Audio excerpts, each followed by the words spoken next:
అందరికీ నమస్కారం అండి. జీత్ విజయాస్ ఛానల్కు స్వాగతం. ఇప్పుడు మనం సంతోషిమాత వ్రత విధానమును తెలుసుకుందాం.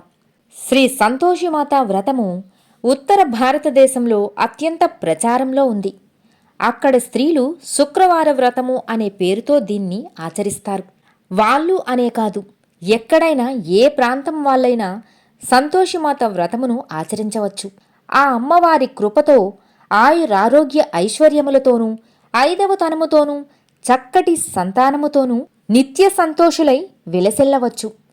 ఈ వ్రతానికి కొన్ని ప్రత్యేక నియమములను పాటిస్తూ అమ్మవారి మీద నమ్మకముతో ఈ వ్రతము చేసిన వారి కోరికలు తప్పక నెరవేరుతాయి. ఈ వ్రతము శుక్రవారం నాడు చేయాలి. ఆ రోజు స్వాతి నక్షత్రమై ఉండి తులాలగ్నంలో పూజ మొదలు పెడితే ఇంకా చాలా మంచిది. లేదా మనకు తోచిన ఏదో ఒక శుక్రవారం నాడైనా మొదలు పెట్టవచ్చును. శుక్రవారం పొద్దున్నే తలంటు నీళ్లు పోసుకుని మంచి బట్టలు కట్టుకొని అమ్మవారిని ప్రార్థించి యథాశక్తిన తగినన్ని పూజా ద్రవ్యములతో శ్రీ సంతోషిమాతను పూజించి దీపారాధన చేసుకుని కథ చదువుకొని అక్షింతలు తలమీద వేసుకోవాలి.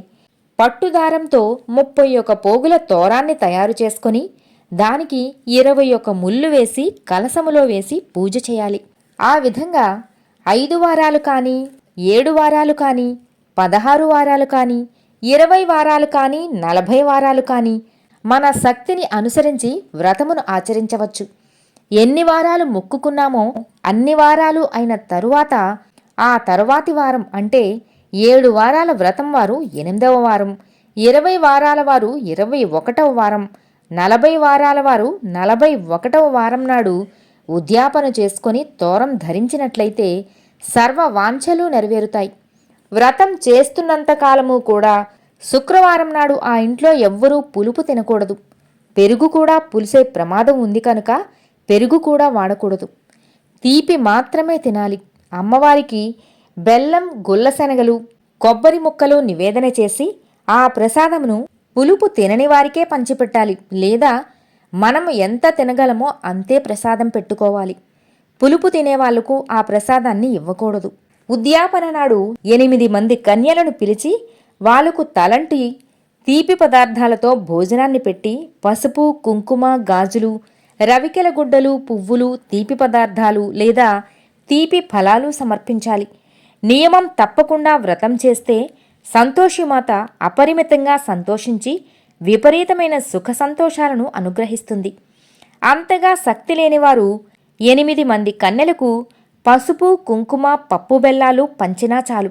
ఇంకనూ ఇంట్లో ఇవేమీ చేయలేము అనుకుంటే కనుక సంతోషిమాత దేవాలయానికి వెళ్ళి అక్కడ అర్చకులతో వ్రత ఉద్యాపనను చేయించుకోవచ్చు. ఈ వ్రతానికి డబ్బు కన్నా భక్తి ముఖ్యము. భక్తి కుదిరితే వ్రతం చెడ్డ ఫలం దక్కుతుంది. అన్నింటికీ మన నమ్మకమే ప్రధానం. వ్రతాన్ని ఆచరించేందుకు ఏ విధంగానూ శక్తి లేనివారు ప్రతి శుక్రవారం కథను చదువుకొని అక్షతలు తలమీద ధరించినప్పటికీ కూడా అమ్మవారి దయను పొందగలరు అని పెద్దలు చెబుతున్నారు. సర్వేజన సుఖినో భవంతు.